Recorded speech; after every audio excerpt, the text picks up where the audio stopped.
Let's get straight to the topic. Tirahin na natin to. Gilas Pilipinas nasa dehadong lagay. At Coach Tim Cone dapat nang isugal ang lahat. Hindi na po natin maitatanggi. Literal na nasa delikado at dehadong sitwasyon ngayon ng ating Gilas Pilipinas. Nasa second game nga po sa Group D ng ating Gilas Pilipinas. Well, New Zealand Tall Blacks lang naman po ang kanilang makakalaban.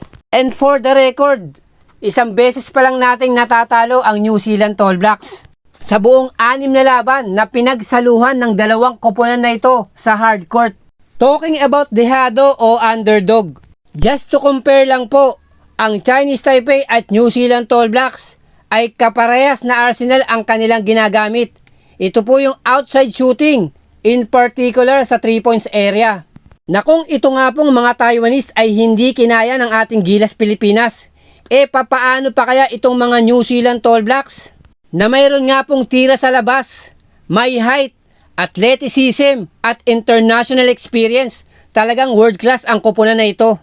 Na ang patunay dyan, maraming beses na tayong binigo ng mga Tall Blacks. At yung nag-iisa nating panalo, sinasabi pang ang luto, ay nung naglaro pa si Kai Sotto sa ating Gilas Pilipinas. Hindi rin magpapahuli sa girian sa ilalim ang mga Tall Blacks.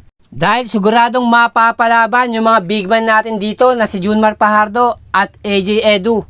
Na may advantage nga po dito yung mga Tall Blacks. Dahil likas nga po kahit malalaki itong mga Tall Blacks, mabibilis at athletic. Hindi lang yon, kaya rin itong mag-contribute in terms of points. Kaya magiging bentahe at advantage din ng mga Tall Blacks yung laban sa ilalim. And since most of the people overview na talagang dihado ang ating Gilas Pilipinas, ano ba dapat ang dapat gawin? Anong diskarte? Anong game plan? Dapat na bang sumugal dito si Coach Tim Cone? Yes, isa pong malaking tama. Dapat nang sumugal o all in na si Coach Tim Cone. Kung majority sa atin nakikita na matatalo lang ating Gilas Pilipinas, bakit hindi niya paglaruin lahat? Ibabad niya si Kevin Cambao, si Carl Tamayo. Pag initin niya yung mga kamay ni Justin Brownlee, Dwight Ramos, Scottie Thompson, Jamie Malonzo, CJ Perez, at maka-establish ng presence as a big man itong si Junmar Fajardo at AJ Edu. Nang sa ikatlo nga po nilang laban kontra Iraq, at least may kumpiyansa na. Nalalawak yung rotation ni Coach Tim Cone. At ito naman yung kailangan. Dapat unpredictable ngayon ang mga plays.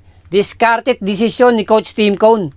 Dahil nga po sa talo natin kontra Chinese Taipei, na-expose yung kahinaan ng ating Gilas Pilipinas.